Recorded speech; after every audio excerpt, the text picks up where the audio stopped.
Hello and welcome to judicial services platform. आज का जो हमारा टॉपिक है वो है मीन प्रॉफिट, जो कि डिफाइंड है सेक्शन 2 सबसेक्शन 12 सीपीसी में। तो मीन प्रॉफिट जो शब्द है वो बनता है दो टर्म्स को मिलाकर, मीन एंड प्रॉफिट। तो प्रॉफिट क्या होता है? Profit is the net income या जो लाभ है जो एक इंसान किसी मूवेबल या इमूवेबल प्रॉपर्टी से कमाता है। अब अगर ये इंसान जो लाभ या प्रॉफिट कमा रहा है वो इस मूवेबल या इमूवेबल प्रॉपर्टी का लॉफुल ओनर या लॉफुल पोजेसर हो ही नहीं, बल्कि उसने ये रॉन्गफुली किसी गलत तरीके से विदाउट एनी लीगल टाइटल इस प्रॉपर्टी को अपने कब्ज़े में रखा हो, तब ये जो लाभ होगा, जो प्रॉफिट वो अर्न करेगा, उसे कहेंगे मीन प्रॉफिट। और ये मीन प्रॉफिट जो है मूवेबल प्रॉपर्टी के कॉन्टेक्स्ट में भी हो सकता है और इमूवेबल प्रॉपर्टी के कॉन्टेक्स्ट में भी हो सकता है। तो ये तो हमने समझ लिया कि मीन प्रॉफिट क्या है। नाउ लेट्स अंडरस्टैंड कि इसके यूजेस क्या हैं, या कोर्ट में जो इसके प्रैक्टिकल इम्प्लीकेशंस हैं, जिस काम आता है कोर्ट में ये शब्द या ये जो कॉन्सेप्ट है वो जिस काम में आता है उसको समझने की कोशिश करते हैं, and that we can understand by means of an example. तो एग्ज़ाम्पल में सपोज़ करें कि मैंने अपनी एक शॉप किसी टेनेंट को, मिस्टर ए को किराए पर दी है, और हमारा जो कॉन्ट्रैक्ट है वो है जनवरी 2020 से दिसंबर 2020 तक का। बट ये जो किराएदार मिस्टर ए हैं, इन्होंने मेरी शॉप खाली नहीं की और मुझे इन्होंने अक्टूबर 2020 के बाद कोई किराया भी नहीं दिया। अब मैं कोर्ट में इनकी एविक्शन के लिए या बेदखली के लिए एक केस डालूँगी। तो कोर्ट में मैं इन जो रिलीफ क्लेम करूँगी वो होगी, नंबर 1 तो पोजेशन की होगी, कब्ज़ा दिलाया जाए मुझे शॉप का। सेकेंडली मैं अक्टूबर के बाद का मुझे कोई रेंट नहीं मिला, इसलिए मैं रेंट क्लेम करूँगी, प्लस मैं क्लेम करूँगी मीन प्रॉफिट।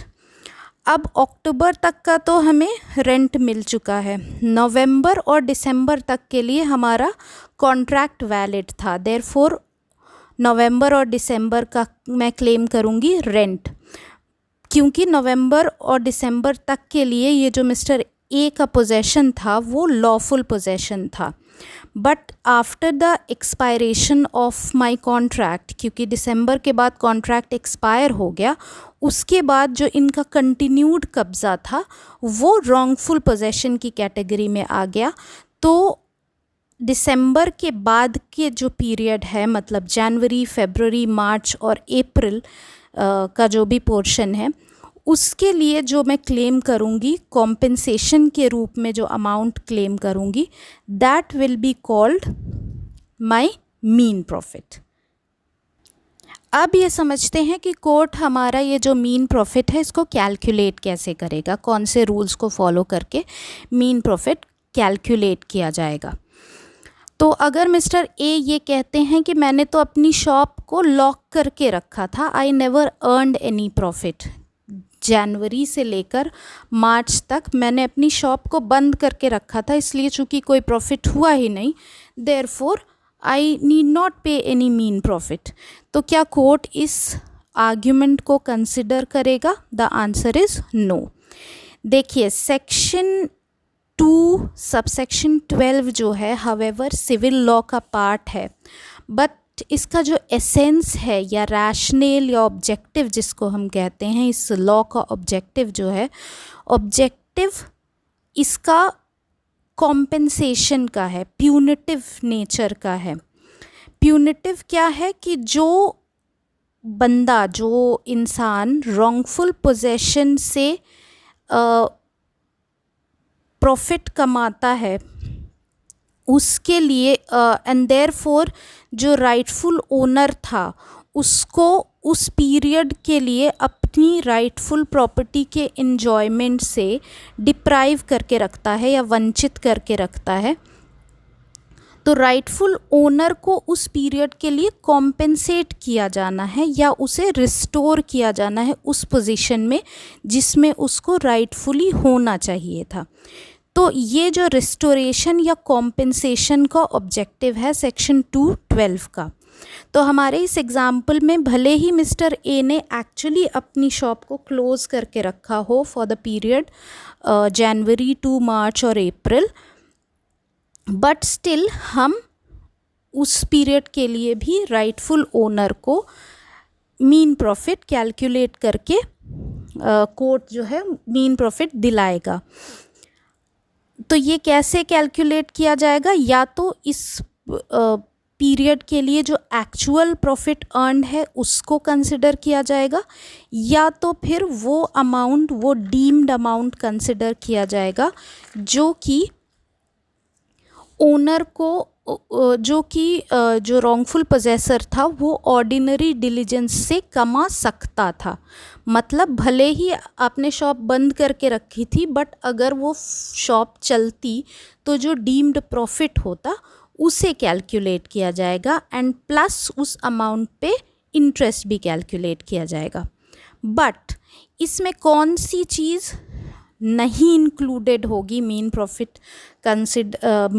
कैलकुलेट करते हुए? हम कौन सी अमाउंट को नहीं कंसिडर करेंगे? ये वो प्रॉफिट जो ए ने खुद के इम्प्रूवमेंट जो उसने प्रॉपर्टी में किया है उससे उसको जो प्रॉफिट मिला है। फॉर एग्ज़ाम्पल, हमने एक फ्लोर किराए पर दिया था, उसने मिस्टर ए ने एक और फ्लोर कंस्ट्रक्ट कर लिया, तो जो कंस्ट्रक्शन से जो इम्प्रूवमेंट उसने किया है उससे उसको जो प्रॉफिट हुआ, उससे उसको जो लाभ प्राप्त हुआ, उस प्रॉफिट को हम मीन प्रॉफिट में कैलकुलेट नहीं करेंगे। अब ये भी समझ लें कि मीन प्रॉफिट जो है कैलकुलेट करते हुए it need not, the court need not actually consider only the rent amount. Suppose करिए शॉप का रेंट जो हमारे बीच में तय हुआ था वो 2000 का था, but that may be far less than the market standards. तो कोर्ट कंसिडर कर सकता है, या तो जो रेंट के अमाउंट को कंसिडर किया जा सकता है या मार्केट स्टैंडर्ड्स को भी कंसिडर किया जा सकता है कि आसपास की शॉप अगर 10,000 रुपये रेंट पे गई हुई है या चलती है, तो भले ही हमारा आपस के अंडरस्टैंडिंग में 2000 रेंट फिक्स हुआ था, but still that 10,000 amount can be considered for this period. However अगर जो टेनेंट है उसने कुछ पेमेंट किए हैं, फॉर एग्जांपल टैक्स पे किया है, रेवेन्यू पे किया है, all these amounts would be deducted from the mean profit. तो ये हैं मोटे मोटे रूल्स जो कोर्ट फॉलो करता है for calculation of mean profit. That's all for today's video. Thank you for watching this video. Please consider subscribing to my channel if you like today's video, and also press the bell icon so that you get all the updates from my channel. Thank you so much. Bye bye for now.